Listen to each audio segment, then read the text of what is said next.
Kok bisa ya? Ketua MPR menghapus Soeharto dari TAP MPR. Bukannya ini bisa jadi presiden buruk, menghapus jejak kejahatan penguasa. Kenapa? Karena siapa kamu tanya begitu? Siapa yang suruh siapa?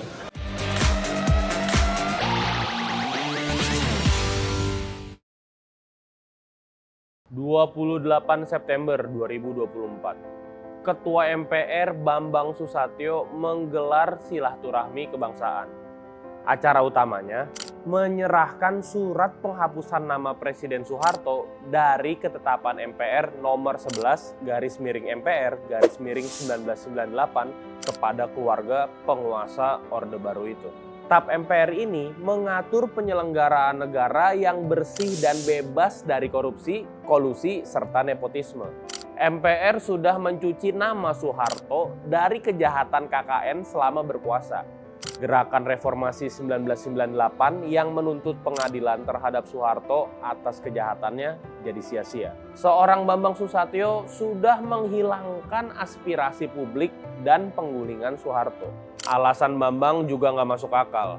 Kata dia, penghapusan nama Soeharto dari TAP MPR dilakukan karena presiden kedua itu sudah meninggal. Alasan lainnya yang jadi referensi adalah pencabutan TAP MPR nomor 33/MPRS/1967 tentang pencabutan kekuasaan pemerintah negara dari Presiden Soekarno.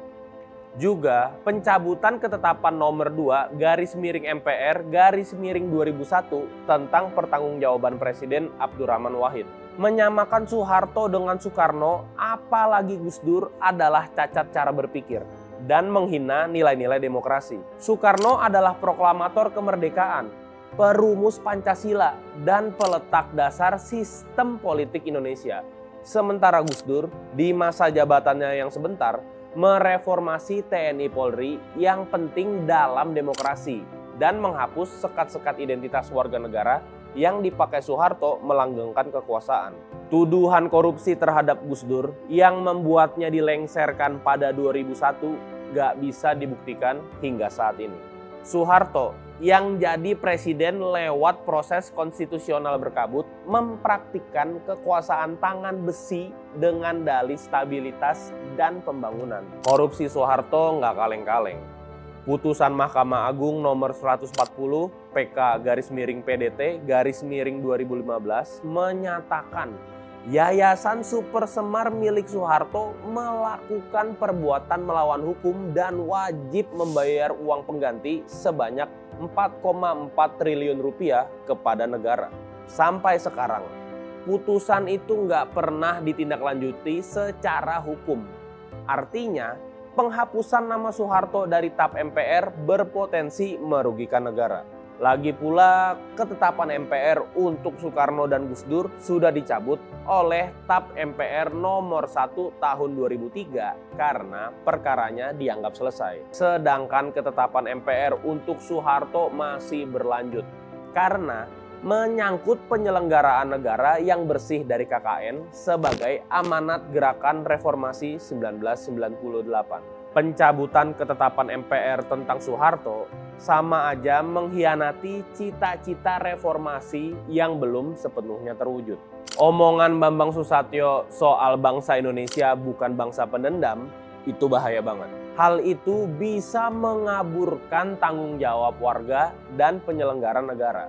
Jangan disamain antara saling memaafkan sesama manusia dengan penyelenggara negara yang terikat mekanisme penghukuman jika menyelewengkan kekuasaan. Melembagakan hukuman bagi penguasa yang menyeleweng akan menjadi pelajaran berharga bagi Indonesia ke depan. Pemutihan nama Soeharto jelang pelantikan Prabowo Subianto sebagai presiden juga patut dicurigai. Sebagai cara pemerintahan baru memulihkan nama baik keluarga Cendana. Prabowo, Jenderal Tentara Orde Baru, mantan menantu Soeharto, pernah mengusulkan pada 2014 supaya bekas mertuanya itu mendapat penghargaan sebagai Bapak Pembangunan. Pencabutan nama Soeharto dari TAP MPR juga bisa jadi contoh memberikan impunitas kepada kepala negara yang melanggar aturan. Keputusan Bambang pada pekan lalu bisa dipakai untuk memaafkan Presiden Jokowi yang kekuasaannya berlumur penyelewengan hukum. Dalam hal nepotisme, Soeharto mengangkat anaknya menjadi menteri, sementara Jokowi cawe-cawe memuluskan anaknya menjadi wakil presiden. Saya Billy, sampai jumpa di Fokus selanjutnya.